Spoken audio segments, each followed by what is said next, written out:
Hi everyone, John here from All Miniatures Great and Small, and today is a special themed episode of What's on the Table.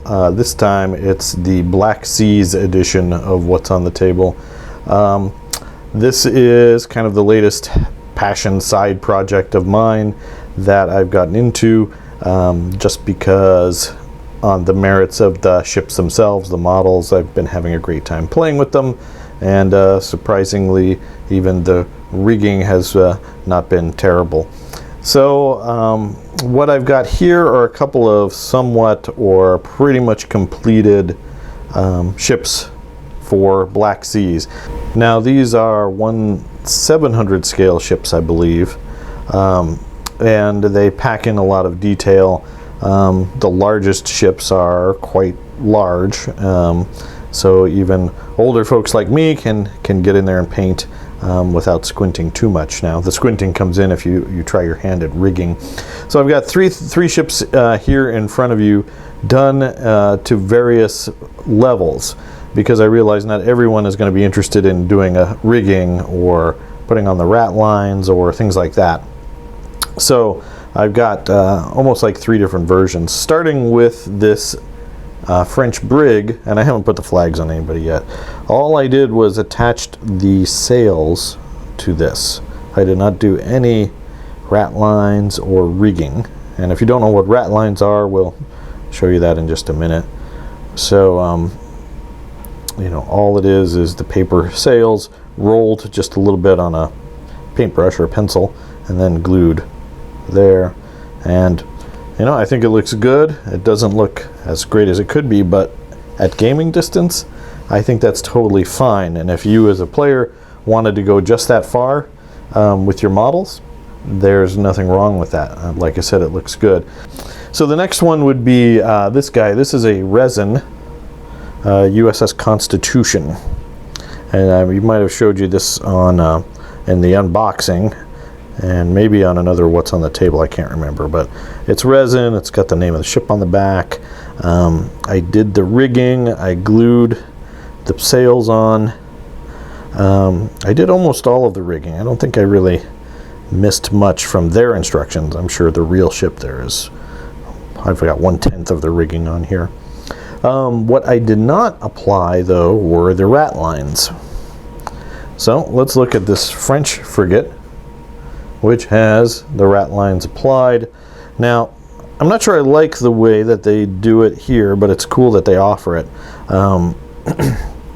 Basically, it's an acetate, a clear plastic netting, and with a net pattern that goes up the mast.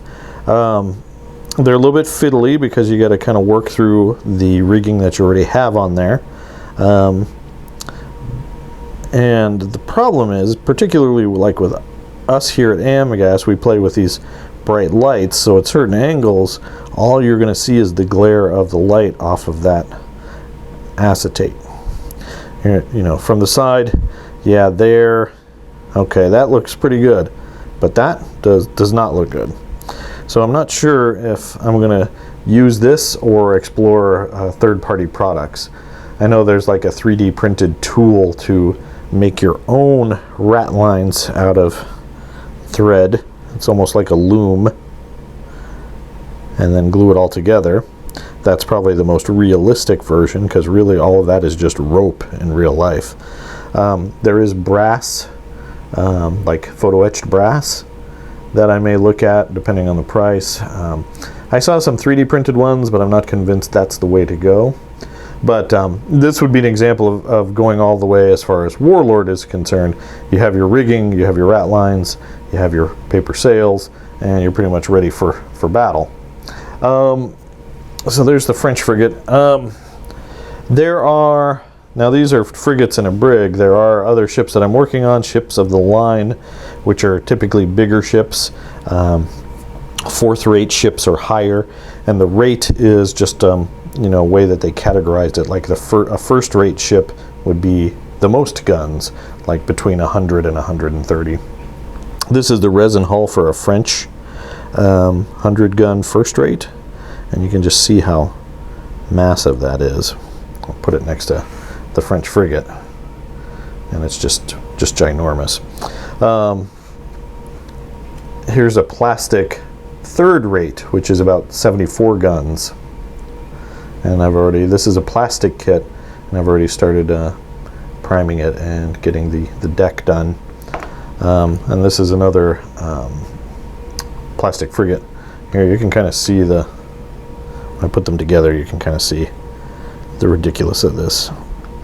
How big this first rate is, it's crazy. The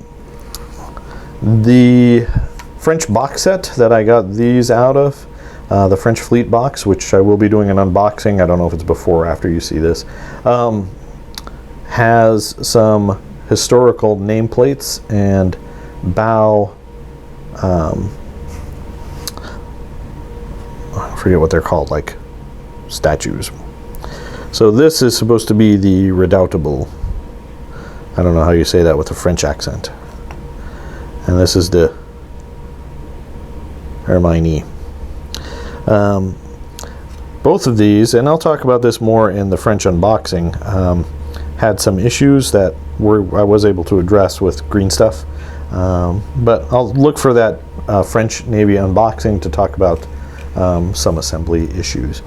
But there you go. That is my Black Seas Navy so far. Jake he received some of these, and he will be doing the British while I'm doing the French and the Americans. Maybe I'll dip into the Spanish, I don't know. We haven't even played an official game yet.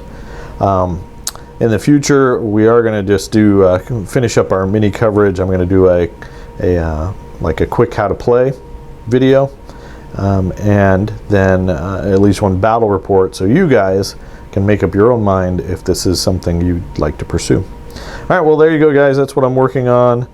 Black Seas, sailing ships, the romance of the 18th century. It's pretty awesome stuff. I hope you guys enjoyed it. As always, please do consider giving us a like and subscribe. We appreciate all that you do, all your comments, watching the channel. Click that bell to receive notification when we publish more stuff.